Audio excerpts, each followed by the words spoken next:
वही नीतीश कुमार फिर जब इंडिया अलायंस में चले गए तब आपको उनको अपना रहनुमा नहीं मानना चाहिए था, लेकिन मुसलमानों को लगा कि नीतीश कुमार अब हमारा नया रहनुमा हो सकता है। तो जब नीतीश कुमार को रहनुमा बनाना चाहिए था तब आपने नीतीश को छोड़कर लालटेन पकड़ लिया, और जब नीतीश पर भरोसा नहीं करना चाहिए था तब आप उसमें रहनुमा खोज रहे थे, इसीलिए आपको दोनों बार ठगना सहन करना पड़ा। अगर आप अपने सही रहनुमाओं का चुनाव नहीं करेंगे तो जीवन में कभी भी आपके पास खुशहाली नहीं आ सकती है। आप चुनाव चाहे जिसका भी कर ले, बिहार में 30-35 साल से आप लोग लालटेन को, लालू जी को, राजद को वोट करते हैं। भाई कोई राजनीति में वोट किसी को क्यों करता है? वोट करने की 3 ही वजह है। एक, आप वोट करते हैं अपने और अपने बच्चों के विकास के लिए। दूसरा, आप वोट करते हैं अपनी राजनीतिक भागीदारी के लिए। तीसरा, आप वोट करते हैं अपने राजनीतिक विरोधी को हराने के लिए। आप छोड़िए जन सुराज की बात, आप इन तीनों पैमानों पर अपने 30 वर्ष के निर्णयों को कसकर देखिए। विकास आपको मिला नहीं। आज बिहार में दलितों के बाद सबसे गरीब और पिछड़ा अगर कोई है तो वो मुसलमान है। यहां बैठा हुआ हर मुसलमान मानेगा कि लालू जी के राज में मुसलमानों का कोई विकास नहीं हुआ है।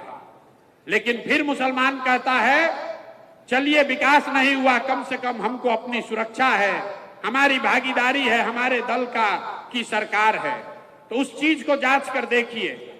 आबादी के हिसाब से मुसलमानों के 40 विधायक होने चाहिए। 40 विधायक होना चाहिए बिहार में मुस्लिम समाज का, है 19। लेकिन ये चिंता का कारण नहीं है।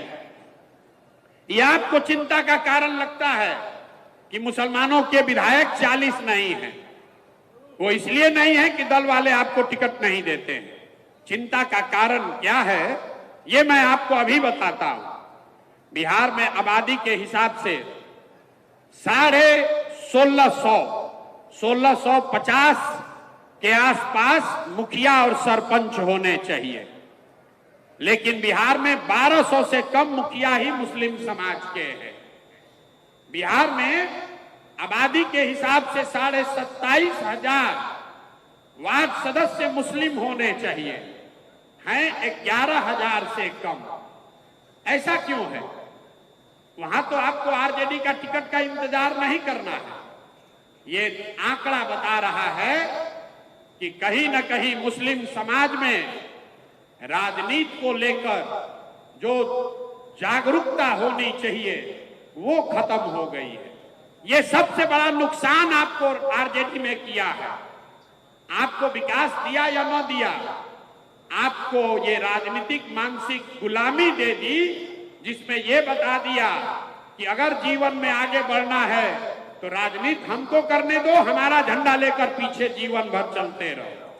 इसीलिए आपके बच्चे विधायक छोड़िए, वो वार्ड सदस्य और मुखिया का चुनाव भी लड़ने का हिम्मत नहीं जुटा पा रहे। तो विकास आपको मिला नहीं, भागीदारी आपके पास है नहीं। सब सुनने के बाद भी मुसलमान कहता है चलिए कम से कम भाजपा को हरा दीजिए, हम लोग की उसी में खुशी है। तो उस नजरिए से भी देखिए, 1990 में जब आपने लालू जी को वोट देना शुरू किया तब भाजपा का बिहार में 0 सांसद था और देश में 2 सांसद। और आज 30 वर्ष भाजपा के विरोध में आपके वोट देने के बाद भी इस राज्य में भाजपा गठबंधन का 30 सांसद है और देश में 240। तो भैया आपको विकास मिला नहीं, भागीदारी मिली नहीं और भाजपा को आप हरा पाए नहीं, तो आप क्यों उसी लकीर पर चले जा रहे हैं? इसलिए मशवरे की जरूरत है कि बैठिए, मशवरा कीजिए कि कोई दूसरा रास्ता है या नहीं है। आपको क्या बताया गया?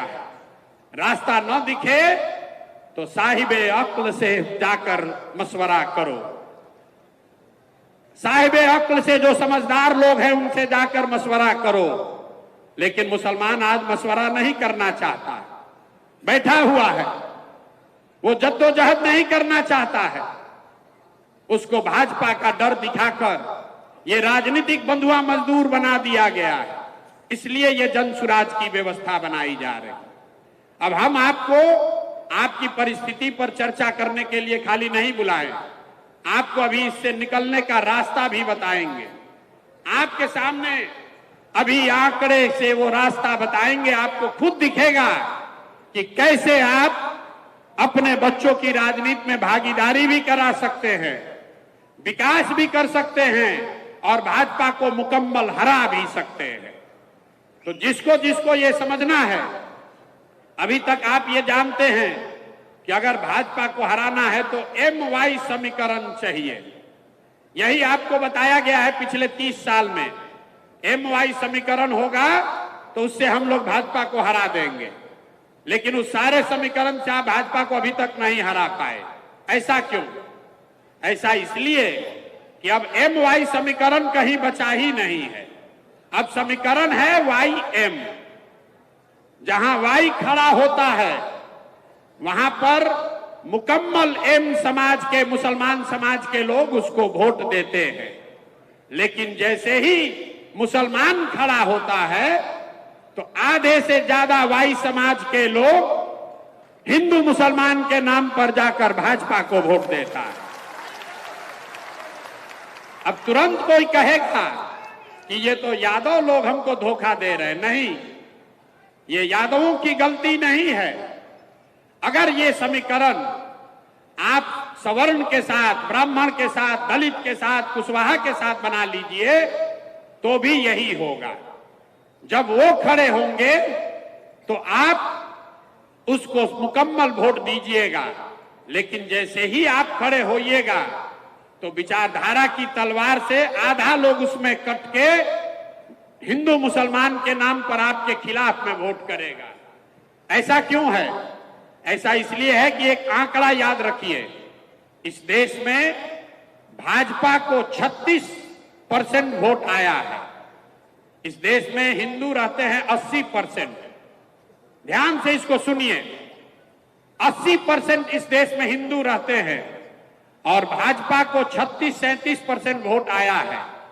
इसका मतलब है कि करीब करीब आधे हिंदू आज भाजपा को वोट नहीं दे रहे, भाजपा को वोट दे रहे हैं।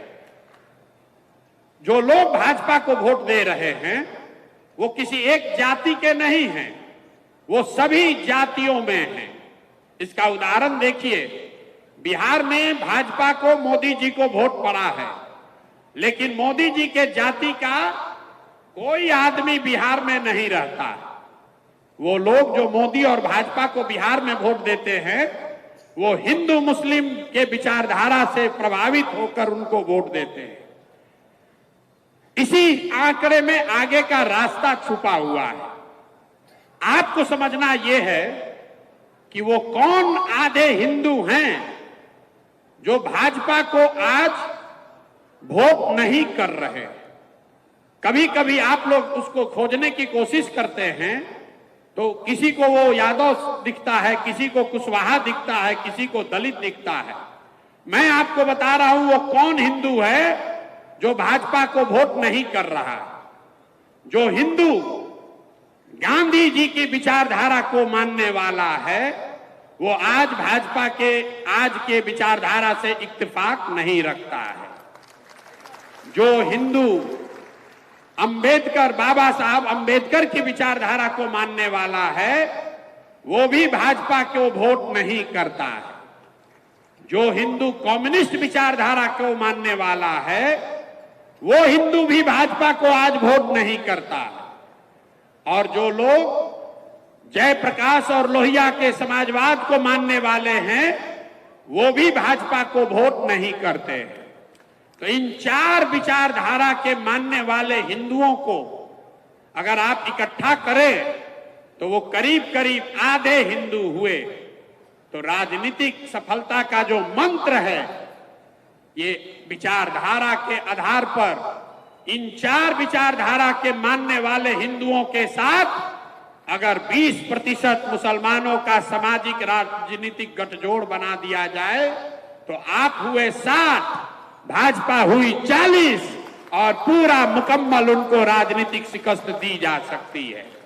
इसी विचारधारा पर, इसी फॉर्मूले पर यह जन सुराज की नींव रखी गई है कि जाति के आधार पर नहीं, धर्म के आधार पर नहीं, विचारधारा के आधार पर जो लोग आज भाजपा से लड़ना चाहते हैं उनके साथ सामाजिक राजनीतिक गठजोड़ अगर मुस्लिम समाज के लोग बना दें तो आपको हर चुनाव में सफलता मिलनी ही मिलनी है। यहीं पर ओवैसी साहब जो कह रहे हैं और जन सुराज जो कह रहा है, यही फर्क है। ओवैसी साहब ये कह रहे हैं कि मुसलमानों को अपने पैर पर खड़े होकर अपना राजनीतिक वजूद बनाने के लिए लड़ाई लड़नी चाहिए। जन सुराज ये कह रहा है कि मुसलमानों को अपने पैर पर खड़े होकर अपना राजनीतिक वजूद बनाना चाहिए, लेकिन अकेले नहीं, उन आधे हिंदुओं के साथ करना चाहिए जो विचारधारा के आधार पर आपके साथ चलने को तैयार है। एक बार आपने ये कर लिया तो ये थियरी नहीं है। जो लोग हमको जानते हैं उनको पता है, प्रशांत किशोर को और कुछ आए चाहे नहीं, चुनाव लड़ाने आता है। 1-2 राज्य में नहीं, हमने 10 राज्य में ये करके देखा है। आप बगल का राज्य है बंगाल, वहां पर 27% मुसलमान रहता है, और जब हमने दीदी का कैंपेन किया उनको वोट आया 49%, मतलब 70% में, वहां 70% करीब हिंदू है, आधे हिंदुओं को मैंने मुसलमानों के साथ जोड़ा, तब दीदी को उतनी बड़ी सफलता मिली। तो अगर ये काम पहले किया गया है तो इसको बिहार में भी किया जा सकता है, इसलिए आपको दावत देने आए। इस चीज को आत्मसात कीजिए और आपको सफलता मिलेगी ही मिलेगी। लोहे को लोहा काटता है। आपकी जिनसे लड़ाई है वो विचारधारा आधारित व्यवस्था है। आपकी लड़ाई भाजपा से नहीं है, आपकी लड़ाई मोदी शाह से नहीं है, आपकी लड़ाई संघ से है जो विचारधारा आधारित व्यवस्था है। वो एक दिन में गांधी मैदान में रैली करके नहीं बना है, वो एक चुनाव के लिए नहीं बना है, वो पिछले 40-50 सालों में उस विचारधारा के मानने वाले लोगों ने एक एक कतरा करके धीरे धीरे उसको बनाया है। तो अगर संघ की विचारधारा से लड़ना चाहते हैं तो उसका एक ही हथियार है, महात्मा गांधी की विचारधारा को पुनर्जीवित किया जाए। वही एक धारा है, दूसरा कोई उपाय नहीं है। तो जन सुराज वही प्रयास है, महात्मा गांधी की विचारधारा को फिर से पुनर्जीवित किया जाए, जिसमें गांधी, अंबेडकर, कम्युनिस्ट और समाजवाद को मानने वाले लोग मुसलमानों के साथ मिलके सामाजिक राजनीतिक ऐसा गठजोड़ बनाए जिसको कोई चुनाव में हरा नहीं सकता है।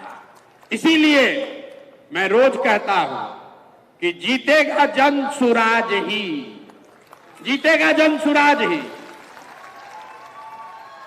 जब मैं कहता हूं मुसलमानों का वोट नहीं चाहिए, उसके पीछे भी यही सोच है। हम कितना भी समझा लें, अगर आप हमको वोट नहीं भी दीजिएगा तो भी जो ये विचारधारा के आधार पर हिंदू लड़ रहे हैं आज भाजपा से, वो जन सुराज के हिस्सा हैं, और उनकी ताकत से, उनकी मदद से आपको निश्चित तौर पर बिहार में अगले साल जीत कर हम दिखाएंगे। अगर आपने तय किया, अगर आपने तय किया, आपने अपना कंधा लगाया, तो निश्चित तौर पर यह लड़ाई हमारे लिए थोड़ी आसान हो जाएगी। लेकिन अगर आप तय नहीं कर पाए, आपने हमको साथ देने का भी मन नहीं बनाया, तो भी आपसे हमको कोई शिकवा शिकायत नहीं है। जीतने के बाद आपको फिर से निमंत्रण देंगे, फिर से बुलाएंगे और फिर से आपसे आग्रह करेंगे कि हमारे साथ चलिए।